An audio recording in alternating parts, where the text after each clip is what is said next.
मुलुक महाराष्ट्रामध्ये सगळ्यांचं स्वागत। नमस्कार, मी अमित कद्रे। बुलेटिनच्या सुरुवातीला एक मोठी बातमी येते। राज्यामध्ये पहिलीपासून हिंदीची सक्ती करण्यात येते, पण आम्ही एक खपवून घेणार नाही असा थेट इशारा मनसे अध्यक्ष राज ठाकरेंनी दिलेला आहे। हिंदीकरणाचे प्रयत्न यशस्वी होऊ देणार नाही। केंद्र सरकारचं सर्वत्र हिंदीकरण करण्याचे प्रयत्न सुरू असून हिंदी भाषेची सक्ती खपवून घेणार नाही असं राज ठाकरे म्हणाले। हिंदी काही राष्ट्रभाषा नाही, त्यामुळे त्याची सक्ती करू नये। हिंदी भाषेच्या सक्तीच्या विरोधात सर्व पक्षांनी एकत्र यावं असं आवाहन सुद्धा राज ठाकरेंनी केलं आहे।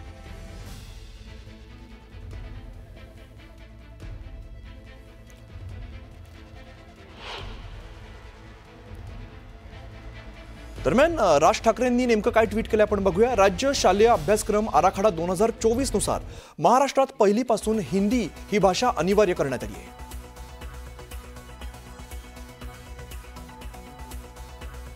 मी स्वच्छ शब्दात सांगतो की ही सक्ती महाराष्ट्र व नवनिर्माण सेना खपवून घेणार नाही।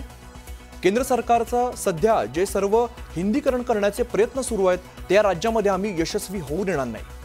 हिंदी काही राष्ट्रभाषा नाही, ती देशातील इतर भाषांसारखी एक राज्यभाषा आहे। ती महाराष्ट्रात का म्हणून पहिलीपासून शिकायची। तुमचं त्रिभाषेचं सूत्र जे काही आहे ते सरकारी व्यवहारांपुरतच मर्यादित ठेवा, त्याला शिक्षणापर्यंत आणू नका।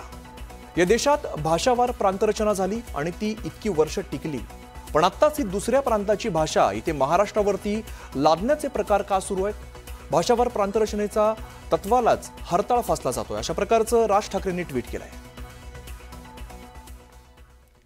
तर राज्यामध्ये इयत्ता पहिलीपासून हिंदी शिकवण्याच्या निर्णयावरती शिक्कामोर्तब करण्यात आलेला आहे। राज्य शालेय अभ्यासक्रम आराखडा 2024 नुसार मराठी आणि इंग्रजी माध्यमांच्या शाळांमधील पहिली ते पाचवीच्या विद्यार्थ्यांना मराठी आणि इंग्रजीसह हिंदी ही तृतीय भाषा म्हणून शिकावी लागणार आहे। तर अन्य माध्यमांच्या शाळांमध्ये पहिली ते पाचवीसाठी माध्यम भाषा मराठी आणि इंग्रजी अशा 3 भाषा असणार आहेत। जूनपासून सुरू होणाऱ्या शैक्षणिक वर्षापासून याची अंमलबजावणी केली जाणार आहे।